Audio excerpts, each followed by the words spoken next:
Hi, this is Claude VonStroke. We're here in San Francisco at my studio for Future Music. And today we're going to go through a bunch of tracks from my new album. Then we're going to go through a remix that I've done and some old stuff like The Whistler and Who's Afraid of Detroit as well. The first track we're going to start with is from my new album Bird Brain. It's called Vocal Chords. And you can actually have a chance to remix this track using the parts on the DVD that comes with the magazine.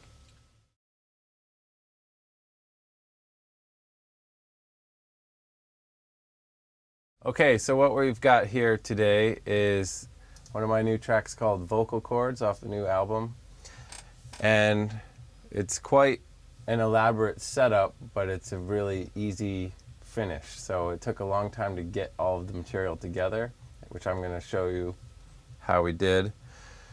Basically, I had a guy come in here who said he could sing barbershop quartet style, and he came in and did all of the vowel formants through the octaves on a separate channel on Ableton, each one. So we would come in and say, ah, and then he would, that note, and it goes all the way down. We have ah, ooh, e, and some other one, I don't know. And then, so there would be like, that sounds just like ah, doesn't it? How about ooh? You know what? Oh, there's the oohs, e's. I took all this material and I started it at the beginning of the take, right? So it sounds like a singer is starting to sing it, and this was the initial mistake I made with this material. So what I did is I chopped it all up and then put it in folders labeled A1, A2, E1, E2, U1, U2, and then I loaded it all up into NNXT in Reason. And then, because I started the samples at the beginning where it sounds like he's singing, we got this version, which just sounds really jumpy. So this is an unused version that's never coming out, right? And it sounds really like, it's too frenetic and it's not easy to like latch your brain onto this one. And I would take this out, and this kind of grows into a crazy breakdown. And I thought this was the craziest breakdown ever made by me. But really what was happening is there was way too many sounds going on, and it didn't work. It didn't have that big impact. So just check out this little part. This is gonna end up being the remix. Because I still think it's cool. So that's basically every sound you hear, but it's chopped off on the decay. But see how it's really jumpy and not...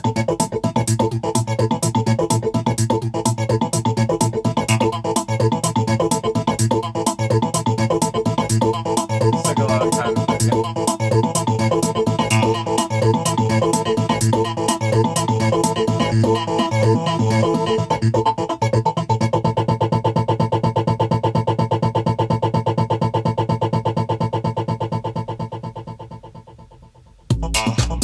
Alright, this could eventually come out.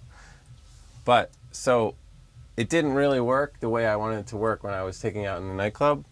So I went back into the file, which is back in Ableton, and I was going to see if I could make another go at it to get to the track that I really thought was going to be the easiest to understand. There was too many popping things going on in there. It sounds really cool in the studio, and in your headphones it's a real trip, but it wasn't really working. So then I just accidentally went back into Ableton and accidentally had a short loop on in the middle, not with the attack of the voice, and then I had it on loop. And what ended up happening was all the tracks were collapsed, and I just started going through the solo, just like that. And I said, wow, that sounds really cool. Just jumping through the formants. So instead, I made those samples and then left Ableton and did the same exact thing, put it back all together in Reason, and then you get the track that I made. And then I'll show you that once, it's one of the biggest lessons for me, is that once you get all the source material together, it becomes a lot easier to make the track. If you don't do any real groundwork in the beginning, you're just trying to create loops out of nothing, and you don't have any real meat to work with, it's just a lot harder to come up with a track.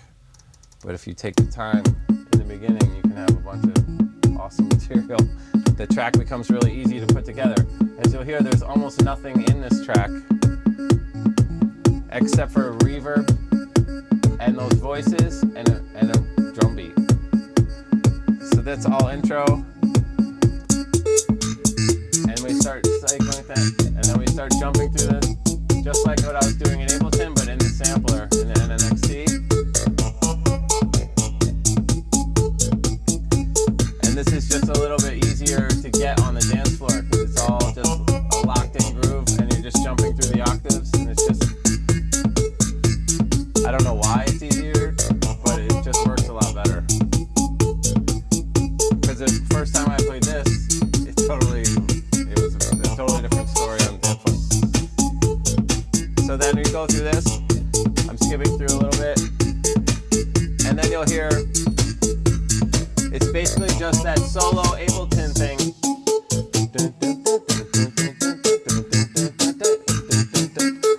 On like a what's that called? Like a round. It's almost like a round.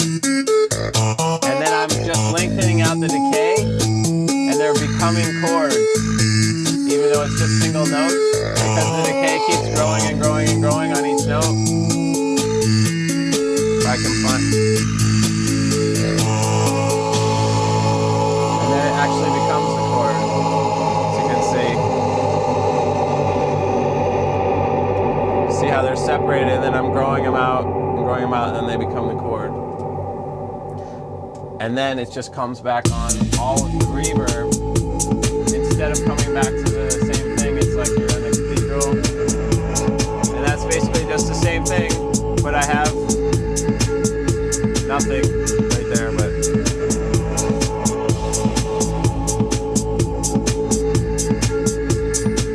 just a very simple, not even a 7,000, just a ghetto old reverb that comes with Reason.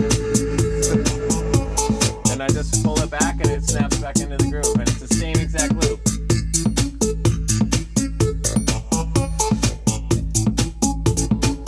Then it does get a little more intricate in here with, like, I sampled some of the chords that the guy made.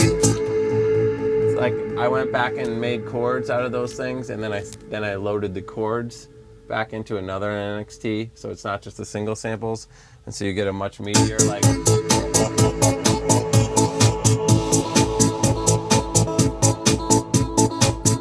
And then we just EQ out the whole mix, and then it comes back in full on, and it just. It's a simple EQ trick. And then you're back in.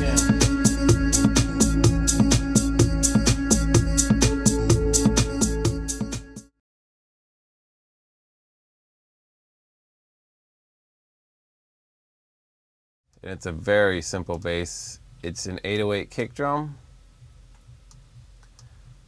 loaded into octave. Just loaded into a regular Reason sampler, then EQ'd up in the lows.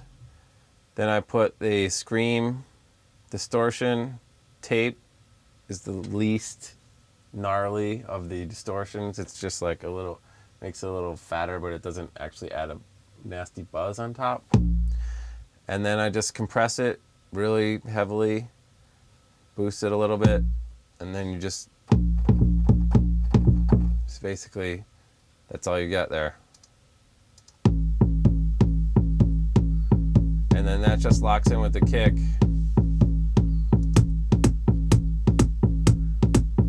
There's the remix. No voice.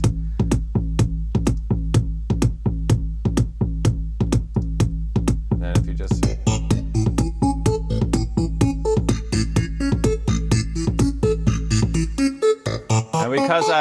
because I was lazy, you can actually hear that in these voices, because I chopped them so hard in Ableton, just right in the middle of the sound. They're loaded with little clicks. Can you hear that at all? Like on the front of a lot of them. And so if you pay really close attention, the whole song has drums on it. So I don't have to get rid of all the little clicks. That's just a little stupid factoid. One thing I like to do is make a copy of the main line, just so I can get variation in whatever's going on the main line. So this will just be like an accent line on the bottom, like maybe with a different effect on it.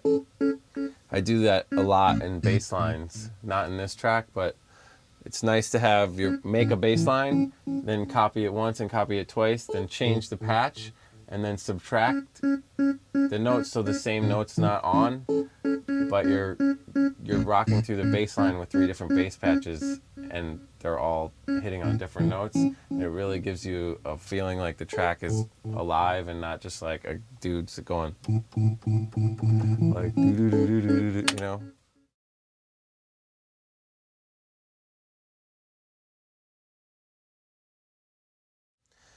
This is a mix down that I sent to Tanner because this was one of the mixes that he did, because what I was having is a problem there.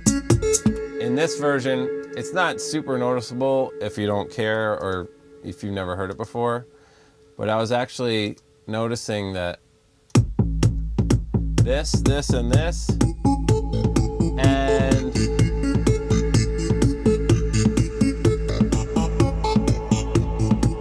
these congos were all kind of clashing in the same frequencies. And so I sent it to one of my friends, and who's like a master of sidechaining and everything, and he put the bass up against the kick, which I've now learned how to do, but I did not do in this track. And it's just a little bit cleaner than this sounds in the final version. But this one's totally playable. I've played this version a million times. But the other one does sound a little better.